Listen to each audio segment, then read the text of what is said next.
Bienvenue, chers auditeurs. Merci pour votre fidélité. Merci d'être encore présents. Aujourd'hui, nous poursuivons notre aventure vers le passé pour découvrir les mystères qui se cachent à la fin des années 70. Plongeons ensemble en 1979 grâce au numéro de Playmeter de mars 1979. Notre source du jour, c'est donc le magazine Playmeter, plus précisément les numéros du 1er et du 15 mars 1979. C'est vraiment une fenêtre ouverte sur l'univers des jeux d'arcade, de l'amusement électronique, à un moment charnière, quoi. On va y découvrir les actus importantes, les acteurs clés, les tendances qui montaient, mais aussi les défis commerciaux, légaux, tout ce qui agitait l'industrie. Exactement. Notre objectif, c'est d'analyser ces pages pour vraiment saisir l'atmosphère de mars 79 dans ce monde du coin-op, comme on disait. Quelles étaient les grosses préoccupations, qui innovaient, quels étaient les enjeux économiques, juridiques qui se profilaient. C'est un instantané super riche d'une industrie qui était en pleine effervescence qu'on va explorer là. Et on attaque fort dès l'édito avec Ralph C. Laley II, le rédacteur en chef. Il fait une comparaison assez frappante. Il regarde les autres industries du divertissement, le ciné, la musique, la télé, le sport, même l'édition. Toutes ces industries, elles ont leurs critiques, leurs classements, le top 100, les mesures Nielsen, vous voyez leurs récompenses type Oscar, Emmy. Oui, des repères clairs, quoi. C'est ça. Et pour les jeux d'arcade, les flippers, rien, le vide total. Et il lance cet appel assez fort, il est temps que quelqu'un allume la lumière. Une vraie demande pour plus de transparence, d'évaluation. Ah oui, et cet appel, il n'est pas anodin du tout. Ce manque de standards, de critiques, ça révèle une industrie qui, peut-être, cherchait encore sa légitimité, qui fonctionnait beaucoup à l'instinct, au bouche à oreille. C'est vrai. Imaginez un peu les opérateurs qui achetaient des machines qui coûtaient une fortune, sans guide fiable, sans vraiment savoir si c'était un bon coup ou un gouffre financier. Ça devait freiner la reconnaissance de la qualité, l'investissement réfléchi, non? Dans un marché qui explosait littéralement, ce besoin d'infos devenait criant. Et ce besoin de professionnalisme, on le retrouve aussi dans la gestion même des salles d'arcade. Greg Zink y signe un article sur les amusement centers. Il décrit une évolution. On passe de lieux parfois un peu glauques, un peu isolés, à des centres plus modernes, souvent dans les centres commerciaux. Mais il pointe un problème grave, récurrent, le propriétaire absent, celui qui met de l'argent et puis qui délègue tout à un employé pas toujours super motivé. C'est le fameux absentee owner, oui. Zink montre bien les conséquences. Les jeux mal entretenus, l'ambiance qui se dégrade. Ça attire parfois une clientèle qui pose problème, du vandalisme, d'autres soucis. Et le résultat, c'est une image négative pour tout le secteur. Du coup, méfiance des mairies, réglementation plus dure, des galères pour avoir les licences. C'est un cercle vicieux, en fait. Et à l'inverse, Zink insiste sur le rôle crucial du propriétaire, qui est là, qui s'investit. Celui qui est sur place, qui crée une ambiance sympa, qui veille aux règles. Il parle d'ajouter une touche personnelle. Oui, la comparaison avec les bowling est intéressante. Des endroits propres, une ambiance familiale, un lieu de divertissement sain. Un bon gérant, il s'assure que les machines tournent, qu'il y a du choix. Il peut même organiser des tournois pour fidéliser les gens. C'est cette implication qui fait la différence entre un local avec des machines et un vrai centre de loisirs attractif. Charles C. Ross y propose une analyse intéressante sur l'amortissement, la depreciation. Il suggère un changement d'approche. Plutôt que de viser toujours la durée la plus courte, souvent 3 ans, il explique qu'il peut être plus malin fiscalement d'aligner cette durée sur l'utilité réelle de la machine pour l'opérateur. Ça pouvait être 3, 5, même 7 ans. Et c'est lié à un truc qui s'appelle le crédit d'impôt à l'investissement, l'ITC. C'est ça. L'idée clé, c'est la sophistication financière, qui commence à poindre. Ross montre qu'en choisissant une durée d'amortissement plus longue, l'opérateur pouvait choper un crédit d'impôt plus gros, même si la déduction annuelle était plus faible au début. C'était un calcul stratégique sur le long terme. On voit que ces machines sont traitées comme de vrais investissements. D'accord. Bien sûr, il fallait bien estimer cette vie utile. Et attention aux règles de recapture. Si on revendait la machine trop tôt, il fallait rembourser une partie de l'avantage fiscal. Il parle aussi d'un autre outil, l'amortissement additionnel de première année, une déduction en plus au début. Ça montre que la gestion devenait plus pointue, plus complexe. Et les impôts locaux, c'était pas triste non plus.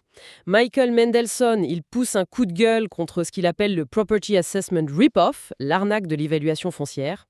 Son constat, les services fiscaux comme ceux du comté de Los Angeles, ils appliquaient des formules toutes faites rigides, sans piger que les jeux d'arcade se déprécient à une vitesse folle, bien plus vite que les jukebox ou les distributeurs. Il raconte même sa propre histoire où la valeur estimée par le fisc était plus du double de la valeur réelle de revente de ces machines. C'est dingue, non? Ah oui, c'est un exemple parfait de l'incompréhension entre l'industrie et l'administration, quoi. Et face à ça, Mendelssohn, il dit « faut pas se laisser faire, il faut s'organiser ». Sa méthode, demander une attestation de valeur marchande d'occasion à un distributeur, D'accord. comparer avec l'avis d'imposition, indiquer cette valeur réelle sur sa déclaration et, si besoin, payer sous protêt et contester formellement. Il insiste, faut se battre pour une évaluation juste parce que les économies pouvaient être énormes. C'était un combat pour faire reconnaître la spécificité économique de ces machines. L'autre levier pour faire rentrer de l'argent, c'était le prix des parties. Darrell Clark, alias Coinman, il livre sa stratégie dans une interview. C'est assez révélateur. Sa philosophie, plutôt que de se bagarrer sur les pourcentages de partage des recettes avec le patron du bar ou du resto, source de conflits sans fin, il valait mieux augmenter le prix de la partie. Pourquoi ? Parce que ça profite aux deux, à l'opérateur et au lieu. Il y allait par étapes. D'abord le jukebox avec des offres genre 10 chansons pour $1 pour mettre en confiance. Après, il augmentait le prix du billard, puis celui des jeux vidéo ou des flippers. Malin. Oui, Clark avait visiblement un bon argumentaire. Il expliquait au patron que pour les clients, l'ambiance, la qualité, ça comptait plus que le prix. Et puis, avec l'inflation de l'époque, il fallait bien trouver des solutions pour augmenter les recettes. Il était même en avance. Il testait des validateurs de billets de $1. Il attendait la future pièce de $1 avec impatience. Il défendait aussi le jeu à 5 billes au flipper, même plus cher, parce que c'était plus satisfaisant pour le joueur. Et il utilisait des jetons pour la sécurité dans certains endroits. Un détail important aussi, la présentation. Des étiquettes de prix claires, pro, c'était essentiel pour faire passer la pilule de l'augmentation. Et pour finir sur ce volet financier, Arthur B. Hollander, dans sa rubrique Tax Ploys, il rappelle une distinction importante. L'évasion fiscale, c'est illégal, mais l'optimisation fiscale, la tax avoidance, c'est un droit. Le principe, déduire toutes les dépenses ordinaires et nécessaires. Il cite les classiques, salaire, réparation, loyer, pub, amortissement. Et il donne quelques pistes d'optimisation légale de l'époque, plan d'épargne, fonds pour les études des enfants, investir dans l'immobilier, bosser depuis chez soi, obligations municipales, plan en retraite type IRA, dons annuels. Bon, c'était clairement une préoccupation majeure, cette question de la rentabilité et de la fiscalité. Absolument. Mais l'argent, c'était pas le seul front. L'industrie était aussi engagée dans des batailles juridiques assez complexes. L'AMOA, l'Association des opérateurs de musique et d'amusement, se battait contre une décision du Copyright Royalty Tribunal, le CRT, un organisme fédéral. Le CRT voulait obliger les opérateurs de jukebox à filer la liste complète de leurs emplacements. L'AMOA trouvait ça abusif, une violation de la vie privée, une ingérence. Leur demande pour bloquer ça a été rejetée, mais ils comptaient faire appel. Oui, c'était lié à une nouvelle loi sur le copyright qui imposait une licence annuelle, $8 par jukebox. Forcément, avoir la liste des emplacements, ça facilitait le contrôle et la collecte de ces droits pour les ayants droit. Et en même temps, BMI, une grosse société de gestion des droits musicaux, lançait son premier procès contre un patron de bar à Houston. Pourquoi ? Utilisation de musique sans licence sur cette jukebox. On sentait que la pression montait pour faire respecter ces nouvelles règles de copyright. Et puis, il y avait cette éternelle question, skill versus chance. Compétence contre hasard. Playmeter déterre une anecdote géniale attribuée à Mark Twain, Science versus Luck. Ça se passe au Kentucky où les jeux de hasard étaient interdits. Des joueurs de 7-Up, un jeu de cartes, se font arrêter. Leur avocat dit « Non, c'est pas du hasard, c'est de la science, de la compétence, quoi ». Sa preuve, il demande un jury spécial, 6 diacres censés représenter la chance et 6 joueurs experts la science. On les laisse jouer toute la nuit. J'imagine la scène. Ouais. Et le lendemain, évidemment, les experts avaient complètement plumé les diacres. Verdict, le 7-Up est déclaré jeu de science, donc légal. C'est une illustration parfaite du combat que menait l'industrie du flipper à ce moment-là. Prouver que leur jeu, c'était de l'adresse, pas du hasard. Une distinction vitale pour échapper à certaines taxes et réglementations hyper contraignantes. Exactement. Et on voit d'ailleurs Aladdin's Castle, une grande chaîne de salles, qui essayait d'élargir son championnat national de flipper prévu pour 1980. Il voulait impliquer plusieurs gros fabricants, Bally, Gottlieb, Williams, Stern, Atari. L'objectif, c'était clairement de montrer publiquement que le flipper, c'est de l'adresse, notamment pour contrer l'IRS, le fisc américain, qui voyait ces tournois comme des jeux de hasard, gaming, avec tous les problèmes légaux que ça posait. Le champion de 78, Ken Lunsford, un vrai virtuose, servait de preuve vivante. Mais la situation la plus tendue, la plus explosive, c'était à New York. Roger C. Sharp, une figure connue de l'industrie, lui-même excellent joueur, il écrit un article au titre choc « New Yorkers dig a grave for pinball ». En gros, les New-Yorkais creusent la tombe du flipper. Le problème central, un énorme scandale autour du gin Mastropieri. C'était un conseiller municipal qui avait été la clé pour légaliser le flipper à New York quelques années avant. Ah oui, le scandale était gratiné. Sharp fait la liste. 143 amendes de stationnement impayées pour Mastropieri.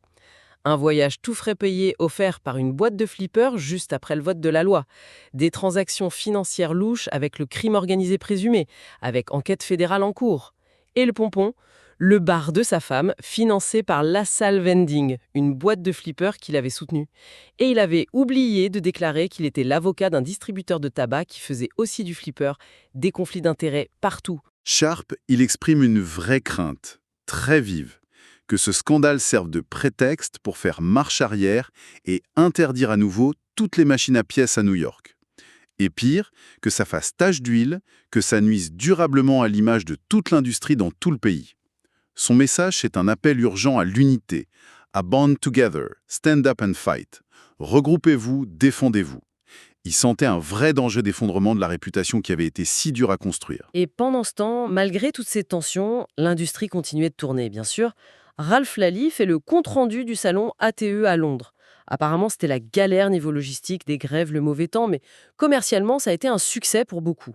Il note la présence de nouveautés américaines, Agali, Starrock de Cinematronics, un combat spatial en 3D vectoriel, Speed Freak de Vectorbeam, une course de bagnole, et le flipper Superman d'Atari.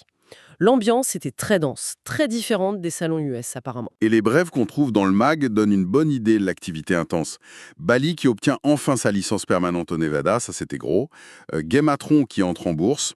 Mais ombre au tableau, une enquête antitrust fédérale lancée sur les machines à sous visant notamment les géants Bally et Williams. Aïe.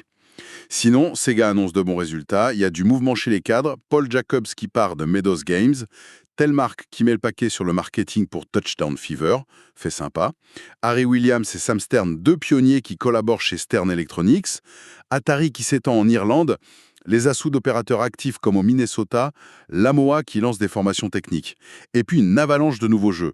GT Roder de Ramtech, The Poker Machine d'Intermark, le Flipper Flash de Williams.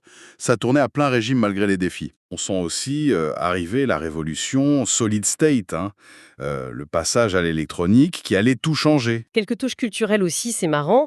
Le livre Guinness des records, qui boude encore les marathons de jeux vidéo, il trouve ça moins intéressant que le record d'endurance sur Flipper. Une anecdote révélatrice. Un toit d'école s'effondre dans le Colorado. On découvre que les quelques machines installées dans le foyer rapportaient 400 $ par jour aux lycéens qui étaient relogés là temporairement. Le potentiel économique était là. On parle aussi d'un tournoi de billard 8 balls dans le Minnesota.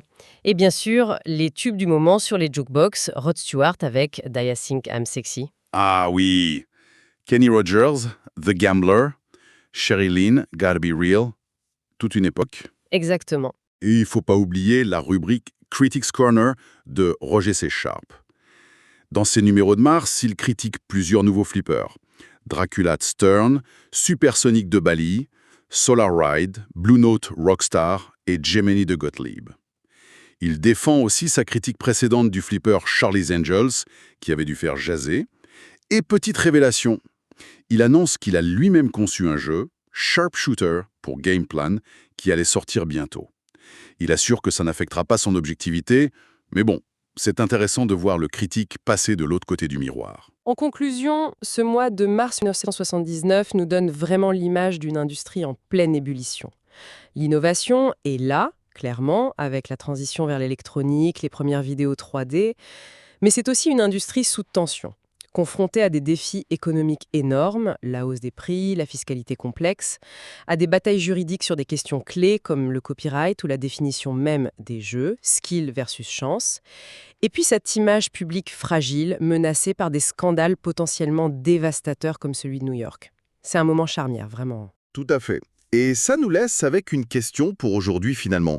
Toutes ces préoccupations exprimées en 79, l'image, le manque de cohésion, les menaces réglementaires, comment est-ce qu'elles ont vraiment influencé la trajectoire de l'industrie coin-up dans les années 80 et après?